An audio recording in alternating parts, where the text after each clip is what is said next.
What's up, team? I go by the name ShotofADRENALIN, and welcome back to the channel. First off, salute to everybody that's been tapping in. We are officially 120 subscribers deep. That's love. So hit the like button, share it with somebody, send it to the group chat, send it to your cousin that thinks they know everything about music. We're on the road to 500. Let's make it happen. Now today, we're going to talk about Hov, Jigga Man, Sean Carter, aka Jay-Z, because he is back outside with a fresh sit down with GQ magazine. What made this GQ interview hit a little bit different for me is simple. We don't get this version of Jay often.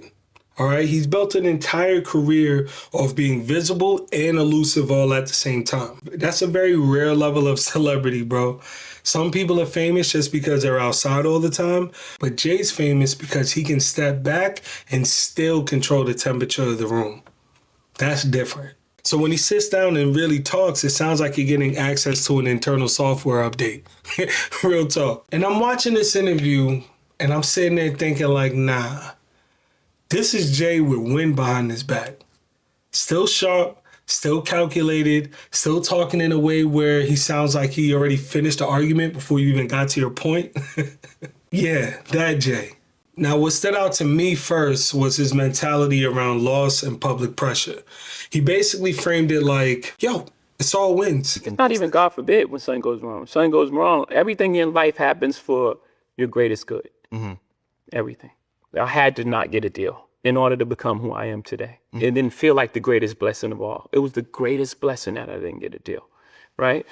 So again, everything in your life, it's not happening to you, it's happening for you. When you don't skip over that. Yeah. And I know for a lot of people that might just sound like some rich man philosophy, like easy for you to say from your $1 billion balcony, but nah, I actually get what he meant. In other words, once you go through enough shit, your feet and your nose become in sync. Sometimes it's information. Sometimes it's correction. Sometimes it's the universe grabbing you by the shoulders like, no, dummy, turn that way. That mentality overall is discipline. That's the part people miss. It's not fake positivity or pretending like nothing hurt. It's just deciding not to stay in that hurt long enough for it to turn you into a broken version of yourself. Now that right there, that saves time, energy, and the art. As artists especially, if we don't learn how to reinterpret the L, we die in our heads. We end up calling something over when it's really just in construction. Ah, man. Then they brought up Flux Capacitor. That's a record off of the Written Testimony album, courtesy of Jay Elect and Hov. And I personally love that part because they started talking about being in pocket. And to me, that's bigger than his verse. Because I wrote about that album, and I said, this verse is crazy even if it's offbeat. Yeah. And you said that being offbeat was the point, champ. And I was like, well, what can I say to that? Yeah, sometimes you need to sit in the pocket. 'Cause my pocket is always, it's like with a foot over the thing anyway. It's always hanging to the last moment. And it's like, because sometimes I try to fit a lot of words into like a small space. Then that last word just like get in the door. See, sometimes in life, your rhythm is going to look weird to people, but that doesn't mean you're off. It might just mean they're not biologically able to understand your pocket yet, but they will. That is such a life gem. A lot of us abandon our natural pocket trying to look normal for spectators who aren't even in the game or even creating anything. But leave it to your weird off-kilter pocket or delivery. That might be the only way for the message you're conveying to find its way into the real world. So why knock it? Jay basically made it plain. I know what I'm doing and I know what a beat is. That's not fake chest out confidence. Nah, that's earned. That's years of reps, years of figuring out where to land, years of, nah, I know how to do this one. Yeah. And I think that applies to much of life outside of those verses. Your career is a pocket. Your growth is a pocket. Your healing is a pocket. Your next season is a pocket. Just because it doesn't look conventional doesn't mean that it's wrong. Now, another line that really smacked me was when Jay said, people talk about the world the way they want it to be instead of the way that it is. That is really a problem, a major problem with a lot of people right now. Folks are building opinions off of fantasy. They're running their lives off of vibes. And they're having the audacity to argue with reality like reality is supposed to bend to you because you got a strong caption or a good tweet. Nah, dog. That's not how this works. If you refuse to deal with what's actually in front of you, you lose twice. You lose to the obstacle, and then you lose to your own delusion about the obstacle. What kind of sense does that make? That hit me from an artist's perspective too.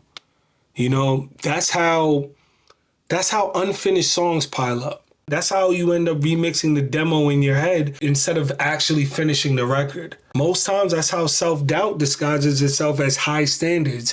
Meanwhile, you're not stuck because of a lack of talent. You're only stuck because you're refusing to meet reality where it actually is, which is in the middle. Okay, now we got to get to this battles conversation. During the GQ interview, Jay was talking about the 4 pillars of hip hop.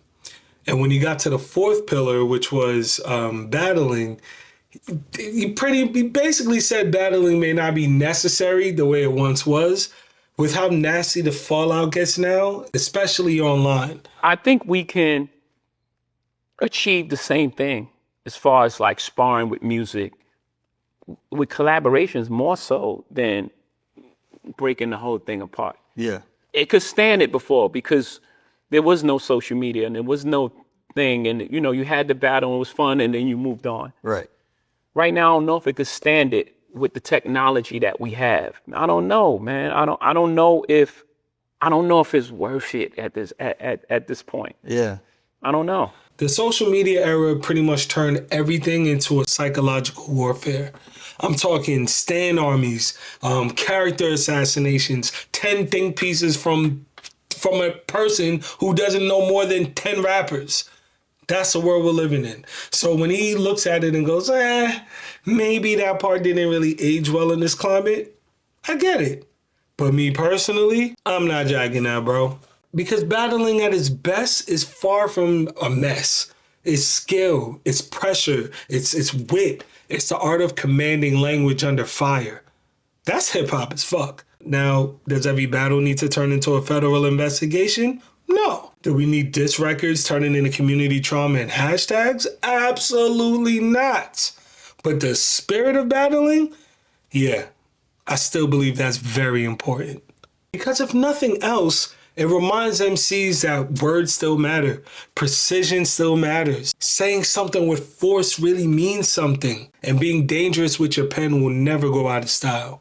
And honestly, after the whole Kendrick and Drake situation, I get why a lot of people are exhausted. That thing got so massive that it seemed like the music had to fight against the spectacle just to be at the forefront. But I'm still keeping battling as part of the house. No question. It may not be the whole house, but it's definitely in the house. No LL. Overall, what I took from this Jay interview is that Jay still thinks like a builder. Still moves like a realist, still values a craft, principle, family, and none of that surprised me as a Jay fan. But hearing him say it now, at this stage in his life with so much experience behind him, yeah, it hits different. He sounded like somebody that's comfortable explaining the wiring behind the machine, and I appreciate that. All right, team. Let me know what stood out to you the most about this interview. Did Jay change your mind about anything? Do you agree with him about battling? And what do you think his role in hip-hop turned into? In the meantime, like, subscribe, and share this with somebody that really enjoys this music shit. Until then, take action. Thank you so much for tapping in on this video. If you're interested in learning more about the music or the creative talks that we have on this channel, please feel free to subscribe right here on YouTube. And of course, you can follow me on all socials at ShotofADRENALIN. Take action.